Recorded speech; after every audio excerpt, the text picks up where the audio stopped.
আসসালামু আলাইকুম ওয়া রাহমাতুল্লাহি ওয়া বারাকাতুহু। সম্মানিত দর্শক, আজকে আবার আপনাদের সঙ্গে সরাসরি কথা বলার জন্য সংযুক্ত হলাম।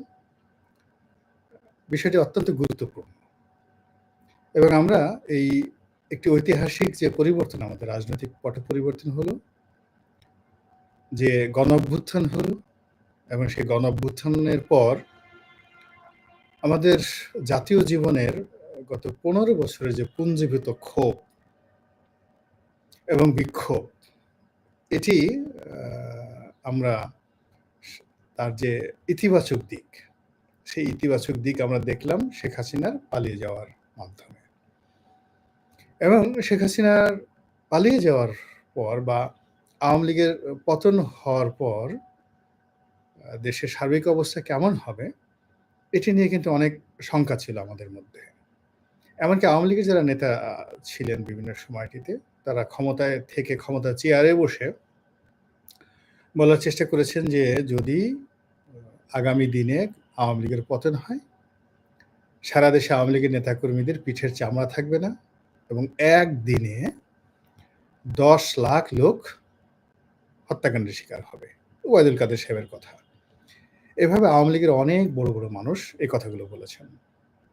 কিন্তু আল্লাহর রহমত, তিনি এই বাংলাদেশে আমাদের যারা সাধারণ মানুষ, আমাদেরকে ধৈর্য ধারণ করার তৌফিক এনায়েত করেছেন যে আমরা কোনো অবস্থাতেই হত্যাকাণ্ডের মতো কোনো ঘটনা বাংলাদেশে ঘটেনি কোথাও এবং আমরা এই ধরনের কর্মকাণ্ডে জড়াইনি। আওয়ামী লীগ দ্বারা, আওয়ামী লীগের পেটোয়া বাহিনী দ্বারা, পুলিশ বাহিনী দ্বারা আমরা যে নির্যাতন, জুলুমের শিকার হয়েছি, যে যার অবস্থানে থেকে, তো তার প্রেক্ষিতে আওয়ামী লীগের লোকের উপর ক্রোধ দেখানো এটা স্বাভাবিক বিষয় ছিল, কিন্তু সেই কাজটি হয়নি। গণভবন এবং সংসদ ভবনে সাধারণ জনগণ ঢুকে পড়েছে, কিন্তু এটা ছিল একেবারে নেহায়েতই একটা কিউরিসিটি। এখানে তারা কেউ ক্ষোভ দেখায়নি, বিক্ষোভ দেখায়নি।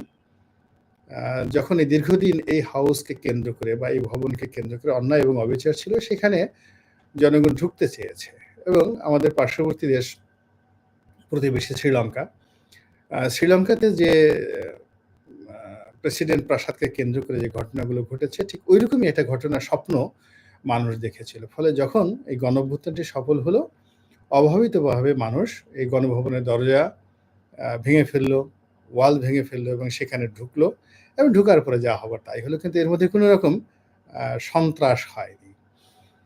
এরপর খুব দ্রুত সরকার গঠিত হলো। ডক্টর মোহাম্মদ ইউনূস এলেন, উপদেষ্টা পরিষদের সবাই এলেন। কিন্তু রাতারাতি কতগুলো দুর্ভাগ্যজনক ঘটনা, অর্থাৎ আগস্ট মাসের যেটা ৫ তারিখে হওয়ার কথা ছিল, ৬ তারিখে হওয়ার কথা ছিল, সেই জিনিসগুলো এখনো হয়নি। মানে সন্ত্রাস হয়নি, কিন্তু নব্য চাঁদাবাজদের যন্ত্রণা, এটি মানুষকে ত্যক্ত বিরক্তির একেবারে সর্বোচ্চ পর্যায়ে নিয়ে গেছে। এবং যারা এর দ্বারা এই ভুক্তভোগী হয়েছেন ইতিমধ্যে, অন্যান্য সময়ের একটা ব্যাপার হলো কি, যখন আওয়ামী লীগের জামানাতে, বিএনপির জামানাতে, অন্য যেকোনো জামানাতে যখন একটা সমস্যা হয়, এগুলো নিষ্পত্তি করার জন্য আইন আছে, আদালত আছে, কোর্ট আছে, কাছারি আছে, সমাজের নেতা থাকে, মুরব্বি থাকে। মানুষজন বিপদগ্রস্ত হয়ে তাদের কাছে গেলে সমস্যার সমাধান হয়ে যায়। কিন্তু এই ১০ তারিখের পর থেকে বা ৭-৮ তারিখের পর থেকে বিভিন্ন জায়গাতে এর জমি দখল, ওই ঘাট দখল, মাঠ দখল, গার্মেন্টসের ঝুট দখল, মিল কারখানা দখল, ওখানে আগুন লাগাও, ওখানে ওই অফিসে গিয়ে সে আওয়ামী লীগ করতে থাকে, ভয় দেখাও, টাকা আদায় করো, ওর বাসা রাতে আসামি আছে কিনা সেখানে খোঁজ খবর করো। এই কাজগুলো করতে করতে মানে সারা বাংলাদেশের মানুষের মধ্যে একটা ত্রাহি ত্রাহি অবস্থা তৈরি হয়ে গেছে এবং মানুষ বলে যে আল্লাহ এ কোন বিপদে পড়লাম। এক জালেম তাড়াতে গিয়ে এদিকে আরো হাজারো মস্ত জালেমের কবলে আমরা পড়ে গেছি। কারণ এগুলো জামাতের আমির যে একা বলেছেন তা নয়, এগুলো মানুষের মুখে মুখে আসছে। কোনো জায়গাতে রাজনৈতিক দলের পরিচয়ে অনেক অপকর্ম করার চেষ্টা করছে, রাজনৈতিক দলগুলো বলার চেষ্টা করছে যে আমরা এর সাথে জড়িত নয়, আবার কোনো ক্ষেত্রে যখন রাজনৈতিক দলগুলো সরাসরি ধরা পড়ে যাচ্ছে যে দলের পদবিধারী লোকজন অপকর্মের সাথে জড়িয়ে যাচ্ছে, তখন রাজনৈতিক দলগুলো আবার তাদেরকে বহিষ্কার করছে, কিন্তু পরিস্থিতির উন্নতি হচ্ছে না। এইগুলো একটা সমস্যা। ২ নম্বর সমস্যা হলো ট্রাফিক ব্যবস্থা, ঢাকার ট্রাফিক ব্যবস্থা। এটিতে প্রথম কয়েকদিন ছাত্ররা দায়িত্ব পালন করলো। এই দায়িত্ব পালনের সময় আ তাদের যে আন্তরিকতার কোনো অভাব ছিল না, কিন্তু ভীষণ রকম বিরক্তিকর ছিল। একটা গাড়ি ১০-১২ বার এই দেখা গেল সায়েন্স ল্যাবরেটরি মোড়ে একজনে চেক করলো, এক গ্রুপ চেক করলো। আবার সিটি কলেজের সামনে আরেক গ্রুপ চেক করলো। সিটি কলেজ থেকে আপনি এগুলেন, এগিয়ে আপনি কলাবাগান যেতে না যেতে আরেক গ্রুপ আটকালো। তো এইভাবে দেখা যাচ্ছে যে মানুষ আ এই ট্রাফিক ব্যবস্থার উপর ছাত্রদের সেই গাড়ির কাগজপত্র চেক করা, কথাবার্তা, অ্যাটিটিউড সব মিলিয়ে একেবারে বিরক্তির সীমানায় চলে গেল। যাই হোক, সেখান থেকে যখন ট্রাফিক পুলিশ আসলো, ট্রাফিক পুলিশ আসার পর সমস্যার সমাধান হয়নি, বরং আরো বেড়ে গেছে। এখন আপনি দেখবেন যে হাতে গোনা ২-৪ টি ভিআইপি আ যে লোকেশন আছে, যেখানে সাধারণত রাষ্ট্রের গুরুত্বপূর্ণ ব্যক্তিরা চলাফেরা করে, যাদের হাতে ক্ষমতা আছে, সেই জায়গাগুলোতে পুলিশ মোটামুটি দায়িত্ব পালন করার চেষ্টা করছে। আর বাকি জায়গাতে এরা করে কি, সেই সিগন্যাল রেখে দূরে গিয়ে বসে থাকে। আকাশের দিকে তাকিয়ে থাকে। কে সাব ইন্সপেক্টর, কে কনস্টেবল, কিছুই না। মানে পকেটে হাত দিয়ে বসে থাকে, মোবাইল টিপতে থাকে। ওদিকে সেই একটার পর একটা যাকে বলা হয় সেখানে লেগে গেছে। যাকে জ্যান জ জা মানে যানজট লেগে গিয়েছে, ট্রাফিক জ্যাম লেগে গিয়েছে। কিন্তু ওইদিকে তাদের কোনো খেয়াল নেই। আপনি ডেকেও কাউকে পাবেন না। আর বেশিরভাগ যে ক্ষেত্রে দেখা যাচ্ছে যে পয়েন্টগুলোতে কোনো ট্রাফিক পুলিশই নেই। আর ২-১ জায়গাতে যদি আছে তারা আকাশের দিকে তাকিয়ে থাকে। তো এটা খুবই অসহ্য, অস্বাভাবিক এবং মন খারাপ করা দৃশ্য। এটা ঢাকা শহরে যারা বসবাস করেন, চট্টগ্রামে বসবাস করেন, অন্যান্য শহরে একই অবস্থা। এরপর আপনি যদি থানাগুলোতে যান, সেখানেও পুলিশ বলতে গেলে কেমন যেন একটা গা ছাড়া একটা অবস্থা। সেখানে আপনি মামলা করতে যাচ্ছেন বা মামলার প্রতিকার পেতে যাচ্ছেন, পুলিশের যে একটা অংশগ্রহণ, দায়িত্ব এবং কর্তব্যবোধ, কর্তৃত্ববোধ, এই জিনিসটা তারা কিন্তু প্রদর্শন করছেন না। সরকারি অফিস আদালতে একই অবস্থা। সচিবালয় ডিসি নিয়োগের জন্য, সচিব হওয়ার জন্য, আওয়ামী লীগের লোকদেরকে বাদ দেওয়ার জন্য, জামাতের লোক বসানোর জন্য, বিএনপির লোকের বসানোর জন্য সেখানে প্রতিদিন যে মহড়া হচ্ছে, সেই তুলনায় জনগণের যে সেবা, সেই সেবা দেওয়ার ক্ষেত্রে সেখানে আসলে কিছুই হচ্ছে না। ডক্টর মোহাম্মদ ইউনূস ক্ষমতা নিয়েছেন। এখন তার পক্ষে যতটা সম্ভব তিনি তো করে যাচ্ছেন। উপদেষ্টারাও চেষ্টা চালাচ্ছেন। কিন্তু সমস্যা হলো যে উপদেষ্টাদের ঠিক সেই পলিটিক্যাল কানেক্টিভিটি নাই, তাদের ক্যাডার বাহিনী নাই, দল নাই, কোনো কিছু নাই। ফলে তাদের কথা কে শুনবে? তারা ওই গার্মেন্টসের শ্রমিকদের সঙ্গে বৈঠক করতে যাচ্ছেন। শ্রমিক নেতারা তাদের কথা শুনছেন না। মালিকরা তাদের সামনে হাতাহাতি করছেন। তারা সেখানে বসে আছেন।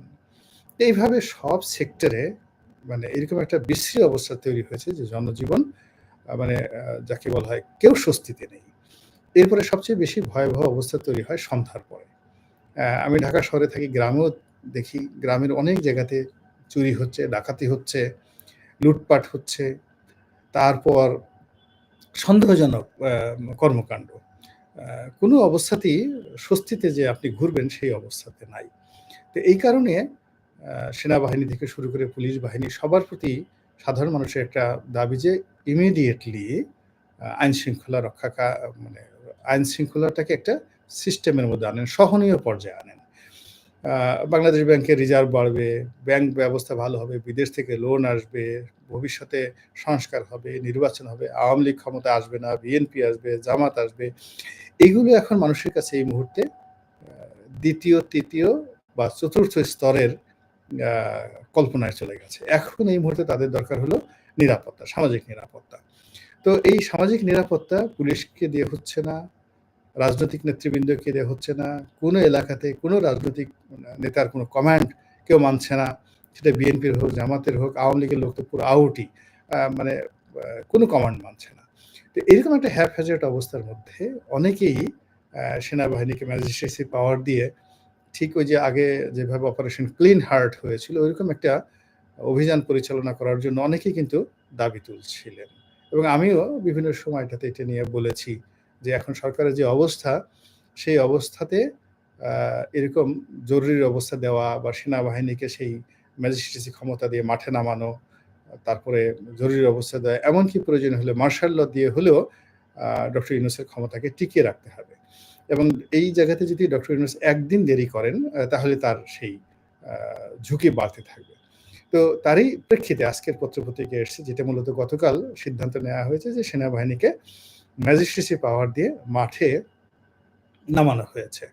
এবং এরই মধ্যে অনেক এলাকাতে খবর হয়ে গেছে, ময়মনসিংহে এরকম এক চাঁদাবাজকে ধরেছে, যে যুবদলের নেতা হিসেবে পরিচিত, এবং সে মারা গেছে এবং বেশ কয়েকজনকে হাসপাতালে ভর্তি করানো হয়েছে। মানে আপনি তো সেনাবাহিনী বুঝেনই, ইটস এ গুড থেরাপি। তো সেই গুড থেরাপিতে মোটামুটি ময়মনসিংহ শহরে খবর হয়ে গেছে এবং সারা বাংলাদেশের মেসেজ চলে গেছে। এবং আপনারা যারা তৃণমূলে আছেন, এই অনুষ্ঠান যারা দেখছেন দেশের বিভিন্ন প্রান্তে, তারা আপনারা ভালো বলতে পারবেন যে আসলে এই গত রাত থেকে আজকে পর্যন্ত সেখানে কি হয়েছে। তো এই যে সেনাবাহিনীকে যে ম্যাজিস্ট্রেসি পাওয়ার দেওয়া হলো, এটার ভালো দিক এবং মন্দ দিক, এই বিষয়গুলি নিয়ে আরো আলোচনা করব। তার আগে একটু দেখে নেই যে কারা, কারা আমার সঙ্গে আছেন এবং কি, কি মন্তব্য আছেন। সম্মানিত দর্শক, আমি এ যাবৎ প্রায় ১০ মিনিট ৪৮ সেকেন্ড কথা বলেছি। ১৩০৮ জন ভাই আমাদের সঙ্গে আছেন। জামাত ইসলামী জিন্দাবাদ, জয় বাংলা, জয় বঙ্গবন্ধু। ওরে বাবা! পাশাপাশি জামাত আর আওয়ামী লীগ। তারপরে your sound have some noise. AC চলছে, এজন্য নয়েজ দিছে এরকম একটা। আমি এসিটা বন্ধ করে দিচ্ছি।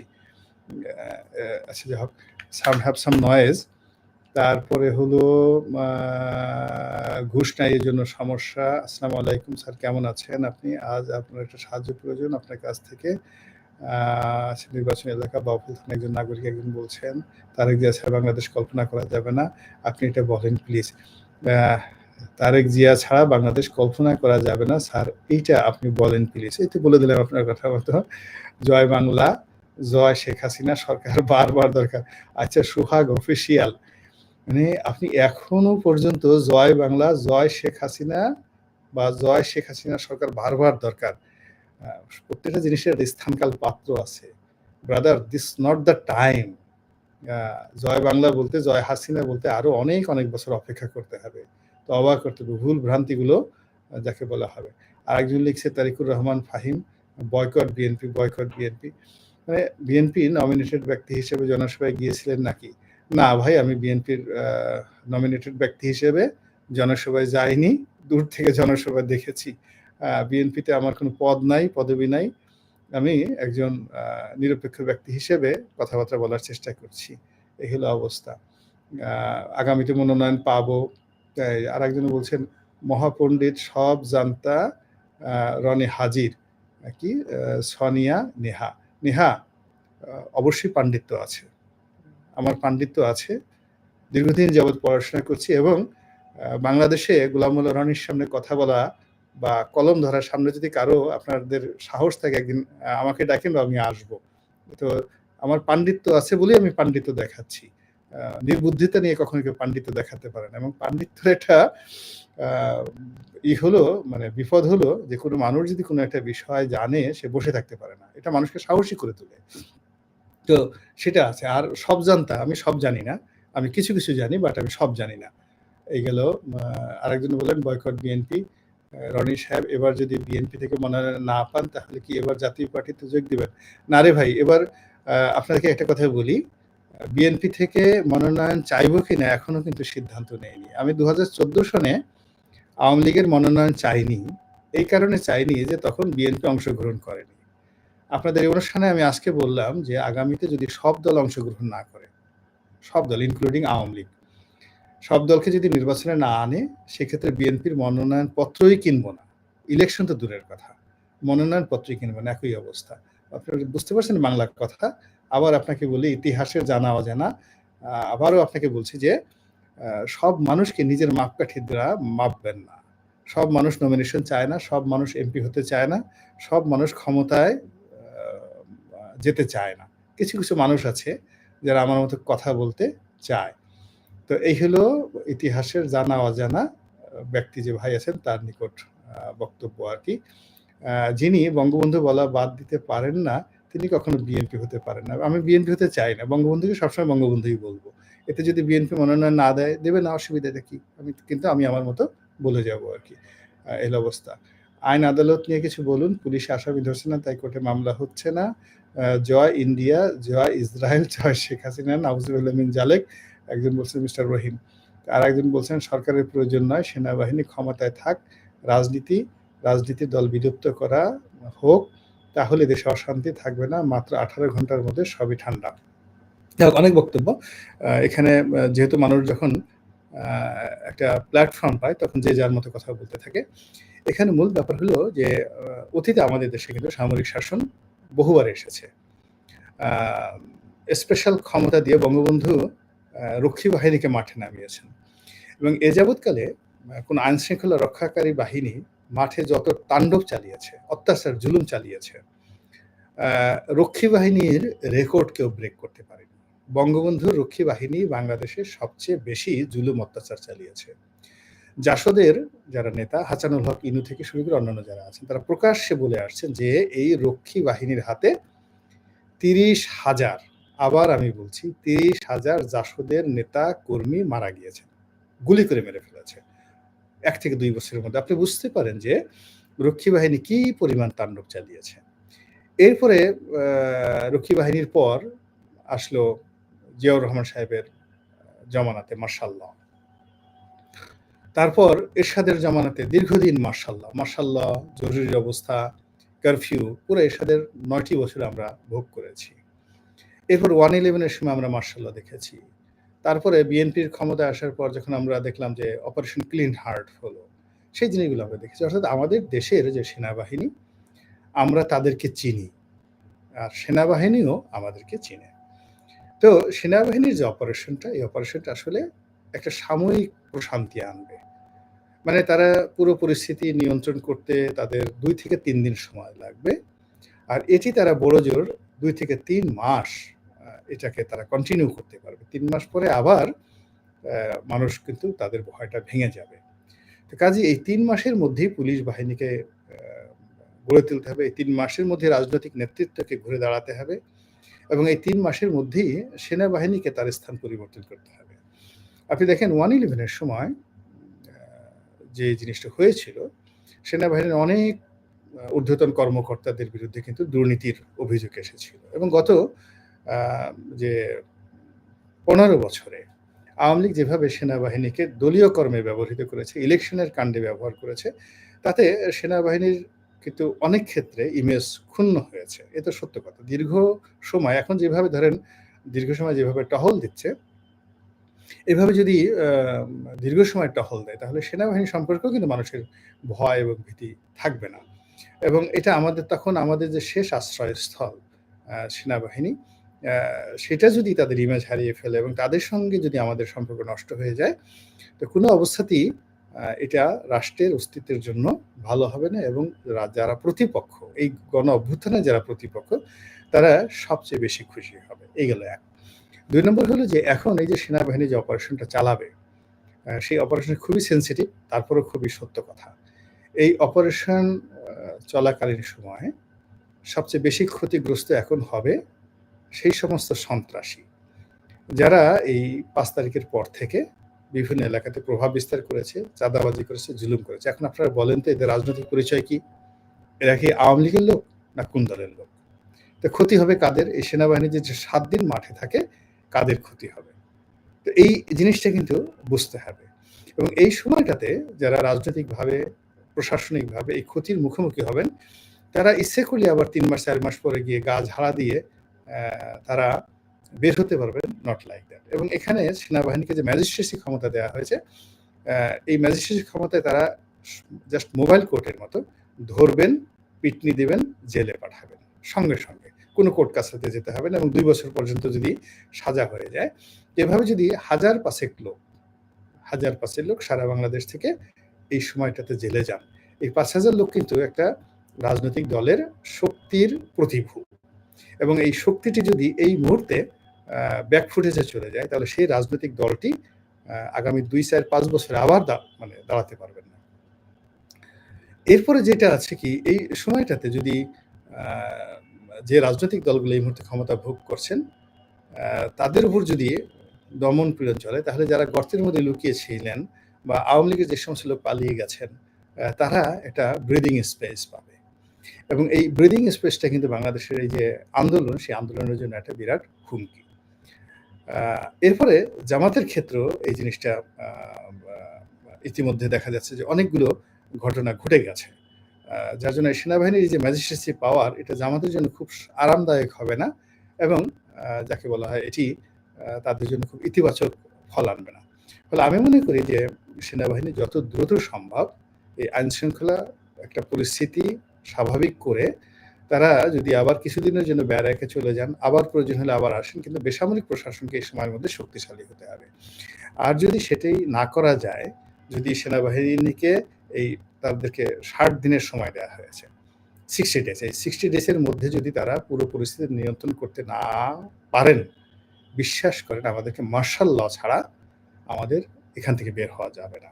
মার্শাল ল, একদম মার্শাল ল প্রোক্লেমেশন দিয়ে সেখানে যেতে হবে এবং মার্শাল ল যেখানে হবে তখন এই যে আমাদের যে আন্দোলন, এই আন্দোলনটা আরো ১০ বছর পিছিয়ে গেল। গণতন্ত্র আরো ১০ বছর পিছিয়ে গেল এবং একটা শেখ হাসিনা যে ক্ষয়ক্ষতি করেছেন, মার্শাল ল হলে সেই ক্ষয়ক্ষতিটা পুষবে না, বরং আরো বাড়তে থাকবে। তো কাজেই আমি মনে করি আমাদের যারা সাধারণ আমজনতা আছেন, আমাদের সবারই উচিত সেনাবাহিনীকে সাহায্য করা এবং যত দ্রুত সম্ভব আ স্থানীয়ভাবে সেনাবাহিনীকে সহযোগিতা করে যারা যে বিভিন্ন এলাকাতে এই অপকর্মগুলো করছে তাদেরকে ধরিয়ে দেওয়া এবং রাজনৈতিক কর্তৃত্ব, রাজনৈতিক কালচার, কৃষ্টি যেটা আমাদের দেশে প্রচলিত সেটা প্রতিষ্ঠিত করা, যেন আমরা সুন্দর একটা নির্বাচনের পথে এগোতে পারি। আজকে আর কথা বলব না, অনেক সময় হয়ে গেছে। আপনারা সবাই ভালো থাকুন এবং এখানে আমি একটা জিনিস দেখলাম যে আ আ এই যে অনেকে কমেন্ট করছেন, এখানে দেখাশোনা করছেন। এখানে জামাত এবং আওয়ামী লীগের লোকজন বেশি অংশগ্রহণ করছেন এবং বিএনপির যারা লোকজন আছেন তাদেরকে দেখাই যাচ্ছে না। এটা খুবই মানে যাকে বলে আমি মনে করি বিএনপির জন্য খুবই হতাশাজনক। এক ভাই বলছেন, আ "রনি ভাই বিএনপি নমিনেশন পাবেন?" না, বিএনপি নমিনেশন পাবো কিনা আমি তো জানি না। আমি নমিনেশন চাইবো। এখন নমিনেশন দিবেন তো জনাব তারেক রহমান সাহেব, তারা সবাই। তাকে জিজ্ঞাসা করেন নমিনেশন দেবে কি দেবে না। আমি তো নমিনেশনের জন্য কাজ করছি না কখনোই। রাকিব ভাই, আসসালামু আলাইকুম। আপনারা সবাই ভালো থাকুন। আসসালামু আলাইকুম।